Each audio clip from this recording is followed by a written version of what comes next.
So we were created as a being meant to be corresponding with the life around it, corresponding with the intellect that it knows, that it can show, and all the things and faculties of itself.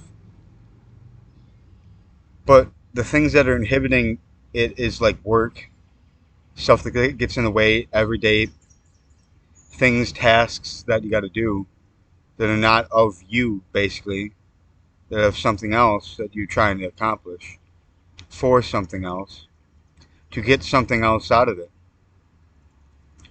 But if it's directly for the intellect of your mind, correspondence with the happening of making that a reality, like making that a reality where you constantly talk to others and do different things, but as a sort of sense that it's like on a sort of level where it's not like hi and bye, the average conversations.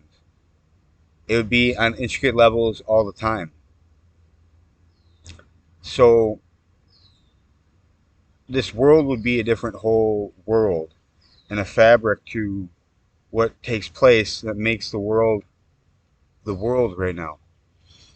But what I'm trying to say is that there's different ways that the world could be happening to where you'd have more time to do what you want than thus conversate and live life with others and have free time to do what you want and go out for them adventures with the people that you care about and have good times, you know what I mean? And that's what life's about. And because otherwise, life's about the happiness and the joy. It's not about the pain and the misery. Pain and the misery is part of life, but it's hard to explain if you have a lack of the community of the sort of consciousness.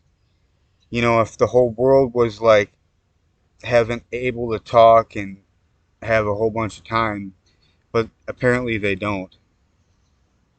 But if the world was like that, it'd be a metropolis of different sort of mindset. You'd have different mindsets because you have more time to think for yourself, thus understanding yourself or others' intelligence. So we are what we do. You know, what happens, we change what we do, something different happens to us. So if we constantly do the same thing, we never get out of what we do, then nothing different happens to us. But if we change what we do, then something differently happens to us, whether good or bad. But you got to change it for the better. Make something good happen to you. But what I'm trying to say is that it's all about the perception of mind. That's a characteristic of like what I'm talking about. The characteristic of the person that would be a social person, go out and have a lot of conversations. These are the people that are probably more connected with the field of their surrounding people in their intelligence. If you are constantly able to just tap into the state and roll from there and talk to these people and it get on the level of like more greater intelligence that's hidden underneath,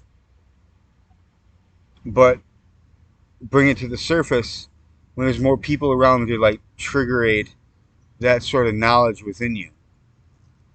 That's what I'm saying. Like when you're talking to other people, that's why a certain like side to you comes out because of the interaction with that other person. And it's like it's different for everybody and every person in how they go about whatever. You know what I mean? But what I'm trying to say is that the universe is tied with the the seeds of life and orchestrate with the oneness that is real in reality, and it blossoms like a flower, like the blood flowers that I painted at one time. That was a good, beautiful representation of the divine goddess, and that was awesome that I named it that. You know, it represents the divine goddess, and that it's doing good, and then the wolves and blood, because it's the blood flowers. But that's just part of the tale of the blood flowers. You know what I mean? Behind that painting that I did a long time ago. It was during the winter, I think. I made the painting. But anyway, it's almost 7 minutes anyway. Well, have a good day, girls. Neil worships the divine goddess. Girls, I hope you're doing all right. Have a real good day. Um, Reach out to me on the podcast videos on YouTube. Uh, Comment what you think about life, or if you have a problem in life, see if I could help you solve it. You can tell me the issue, and I'd probably be able to tell you the answer. So, yep. Neil worships the divine goddess. I love you, girls. And I'm gonna end the podcast with that. And I thank the divine goddess every day, like all these beautiful roses that I smelt that one time, Park City Credit Union. It was really good. All the roses. That's my bank. You know what I mean? And they have all these roses that I could smell from a distance. But I smelled them close up, and they were pretty good smelling. Well, anyway, girls, have a good day. All right, bye.